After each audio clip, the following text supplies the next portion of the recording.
The Exorcist, 1973, 20 Weird Facts You Didn't Know. The Exorcist wasn't just a horror film, it was a cultural earthquake, a movie that sent people running from theaters, fainting in aisles, and questioning their faith. But behind the spinning heads and pea soup, nothing came easy. The set caught fire, actors got injured, and the director, he slapped a priest. These are 20 weird facts about The Exorcist, a film so cursed that even the production team needed to have a priest come to bless the set. Let's dive into the darkness. Number 1. Before Linda Blair became Regan McNeil, there was a real case that started it all. In 1949, a 14-year-old boy from Maryland began experiencing strange symptoms. His bed shaking violently, objects flying across his room, and Latin phrases spilling from his mouth, a language he'd never studied. The Catholic Church authorized an exorcism, and after 30 sessions, the boy returned to normal. William Peter Blatty, a Georgetown University student at the time, read about the case in the Washington Post. 20 years later, that newspaper clipping became the seed for his novel, The Exorcist. The real boy's identity remained protected for decades, but the case notes described a child who spoke in tongues, displayed superhuman strength, and had words appear like brands across his skin. Number 2, when William Friedkin began casting for Regan, he didn't want a child actor. He wanted raw, untrained talent. Over 600 girls auditioned, but when 12-year-old Linda Blair walked in, Friedkin knew immediately. She had an innocence that made the possession all the more terrifying. But there was a problem. Her mother. Mrs. Blair had one condition. Linda would not be told what the movie was really about. Throughout filming, Linda believed she was playing a child with a mental illness, not a girl possessed by a demon. The crew carefully shielded her from the more disturbing aspects of the script.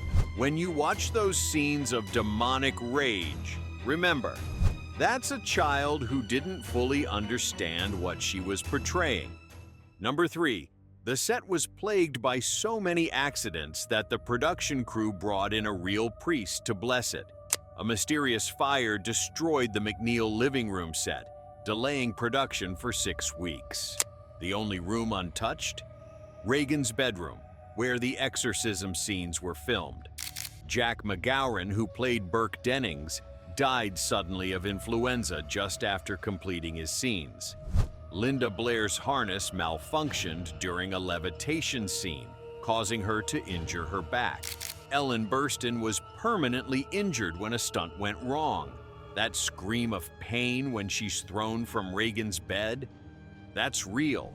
She damaged her spine, and the scream you hear is genuine agony, not acting. The accidents were so numerous that rumors of a curse spread through Hollywood.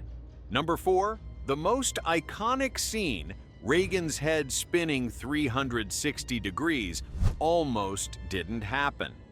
The special effects team initially told Friedkin it couldn't be done. Then, just weeks before the deadline, they created a life-sized animatronic dummy with a mechanism that allowed the head to rotate completely. When they showed Friedkin the test footage, he reportedly said, "That's good, but can we make it faster?" The dummy was so realistic that crew members would avoid being alone with it on set. After filming wrapped, no one wanted to keep it. The head-spinning dummy disappeared from Warner Brothers storage in the late 1970s, and to this day, no one knows where it ended up. Number 5. The voice of the demon wasn't Linda Blair. It was veteran radio actor Mercedes McCambridge, who went to extreme lengths to create the demonic voice. To achieve the guttural, inhuman sounds, McCambridge swallowed raw eggs, chain-smoked cigarettes, and drank whiskey to make her voice raspy.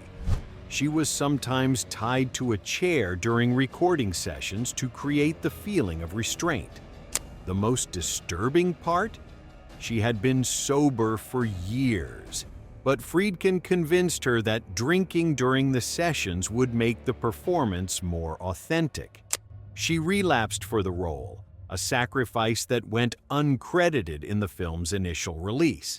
It wasn't until she threatened legal action that she received proper credit. Number 6. The pea soup vomit scene is legendary, but it actually wasn't just pea soup. The projectile vomit was a mixture of Anderson's pea soup and oatmeal. The effects team tried numerous concoctions before landing on this recipe. The scene required multiple takes, and actor Jason Miller, who played Father Karras, wasn't told exactly when the vomiting would happen. Friedkin wanted a genuine reaction. The surprise on Miller's face when he's hit? That's real. After the 5th take, Miller refused to do any more, telling Friedkin, "You can't pay me enough to do this again." The scene became so iconic that Anderson's pea soup sales temporarily increased after the film's release. Number 7. The temperature on set was deliberately kept near freezing. To create the visible breath during the exorcism scenes, Friedkin had the bedroom set refrigerated with 4 air conditioners running constantly. The room was kept between 30 and 40 degrees Fahrenheit. Max von Sydow, who played Father Merrin, suffered from cold-induced migraines throughout filming. The crew had to wear winter coats, gloves, and hats while working. Linda Blair, dressed only in a thin nightgown for many scenes, later recalled that the cold was more uncomfortable than the makeup or harnesses. Number 8. The spiderwalk scene, where Regan walks backwards down the stairs on her hands and feet like an inhuman spider, was cut from the original release. Contortionist Linda R. Hager performed the stunt, which was filmed using a harness and wires. Friedkin felt the scene, while terrifying, disrupted the film's pacing. It wasn't until the 2000 re-release, The Version You've Never Seen, that audiences finally witnessed this nightmarish moment. The scene was originally supposed to include Regan sticking out her tongue and licking her mother's ankles, but even Friedkin thought that was too disturbing. Pretty wild so far, right? If you're enjoying this descent into madness, go ahead and like or subscribe so you don't miss what's coming next. Because in a minute, we hit subliminal imagery, a slapped priest, and a scene so disturbing that audience members fainted in theaters. Trust me, it only gets more bizarre from here. Number 9. Friedkin used subliminal imagery throughout the film to create unease in viewers. For split seconds, too fast for the conscious mind to register, he inserted disturbing images into the film. The white-faced demon, Captain Howdy, appears for a fraction of a second several times. During Father Karras' dream sequence, there's a subliminal flash of a man's face painted entirely black with a white mouth. Friedkin later admitted, "I put subliminal cuts in that film all over the place." There are about 30 or 40 in the film. The technique worked too well. Some viewers reported nightmares and anxiety after watching without understanding why. Number 10. The film's most controversial scene, Regan stabbing herself with a crucifix in the crotch while shouting obscenities, was almost cut by Warner Brothers executives. Friedkin fought to keep it, arguing it was essential to show the demon's true evil. The compromise? They would screen the film for a group of priests and let them decide. After the screening, the priests unanimously agreed the scene should stay. One Jesuit priest reportedly said, "The scene isn't about desecrating the crucifix, it's about desecrating innocence, and that's the true evil." Years later, Friedkin revealed that during that screening, one of the priests whispered to him, "The devil's greatest trick is convincing us he doesn't exist." Number 11.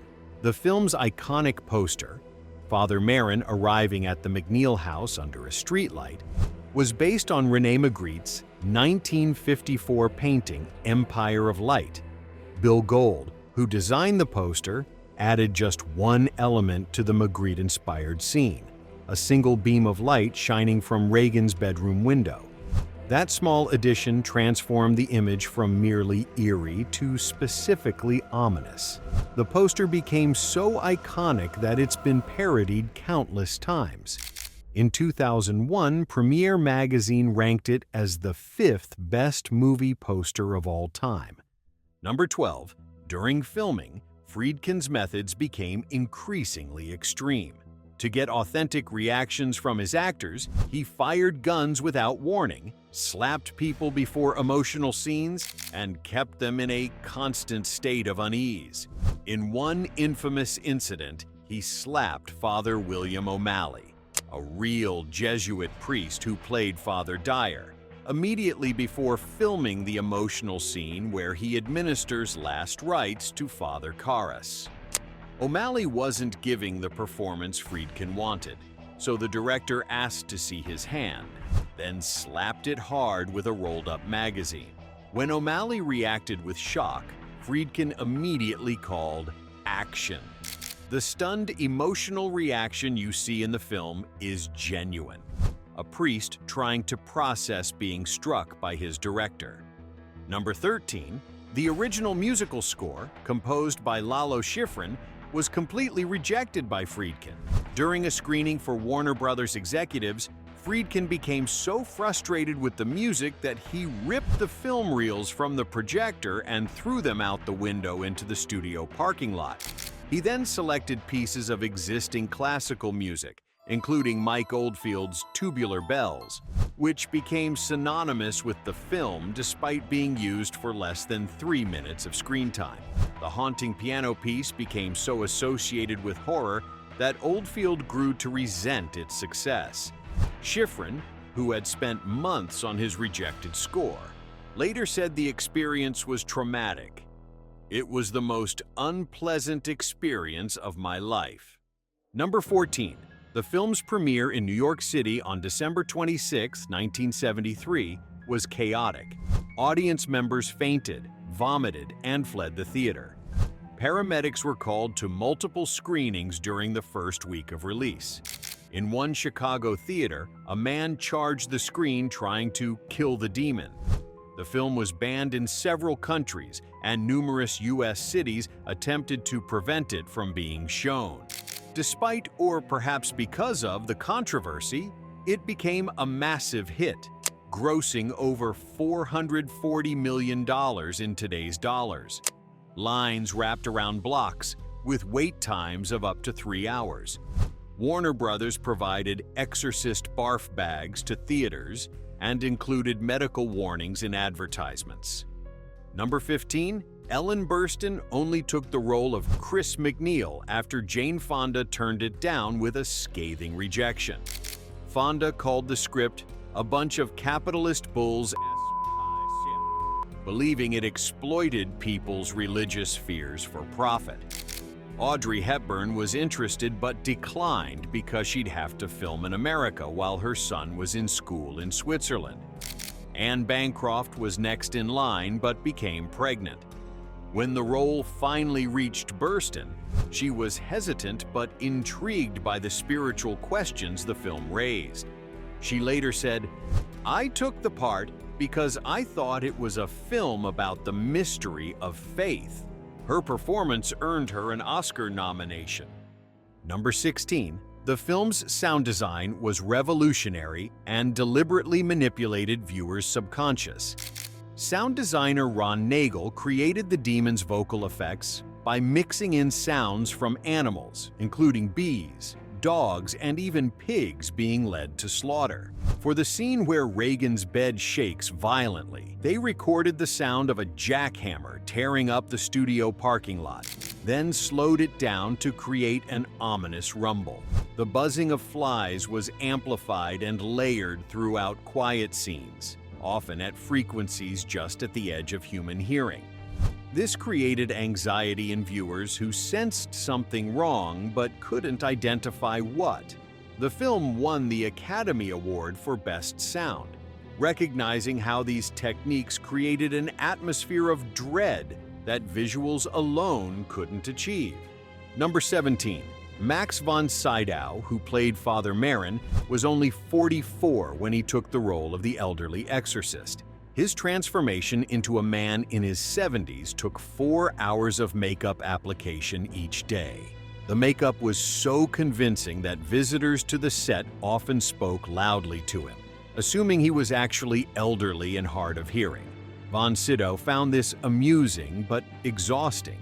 The actor initially hesitated to take the role, fearing it was mere exploitation. He changed his mind after reading the script and recognizing its deeper themes about faith and evil.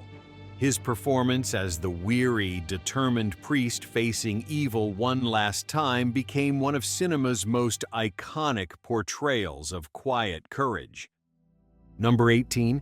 The film's impact on religious communities was profound and unexpected. While many religious leaders condemned it, others saw an opportunity. Church attendance in America increased significantly in the months following the film's release. The number of people contacting the Catholic Church about exorcisms rose so dramatically that several dioceses had to establish special protocols to handle requests. Applications to Jesuit seminaries increased by nearly 40% in 1974, a phenomenon some dubbed the Exorcist effect. Despite being considered blasphemous by some, The Exorcist ultimately led many people to explore or return to religion, proving that fear can sometimes lead to faith. Number 19. Linda Blair received death threats after the film's release. Many viewers couldn't separate the 14-year-old actress from the demon she portrayed. Blair needed bodyguard protection for 6 months following the premiere. The backlash was so severe that despite being nominated for an Academy Award for Best Supporting Actress, she found it difficult to secure serious roles afterward. Her career became defined by the film, leading to typecasting in other horror movies. "People looked at me like I was possessed in real life," she recalled in a 2021 interview. "I was just a kid who did a job." Blair eventually found purpose in animal rights activism, establishing the Linda Blair World Heart Foundation. Number 20. Despite its massive success, The Exorcist only won 2 Academy Awards: Best Adapted Screenplay and Best Sound. It was nominated for 10, including Best Picture, making it the first horror film ever nominated in that category. It lost to The Sting. The film's cultural impact was so significant that the Library of Congress selected it for preservation in the National Film Registry in 2010, deeming it culturally, historically, or aesthetically significant. William Friedkin maintained that he never saw The Exorcist as a horror film, but rather as a film about the mystery of faith. Whether viewed as horror or religious drama, its influence is undeniable. Nearly every possession film made since has borrowed from its techniques and imagery. The Exorcist was more than just a movie. It was a cultural phenomenon that forced America to confront its deepest fears about faith, innocence, and the nature of evil. It broke boundaries, broke taboos, and occasionally broke the people who made it. 5 decades later, its power remains undiminished, a testament to filmmaking that dared to look into the abyss and show us what looked back. If this one still sends chills down your spine, drop a comment. Tell us what legendary film we should dive into next. Because in a world where horror has become increasingly graphic, The Exorcist reminds us that what truly terrifies isn't what we see, but what we believe.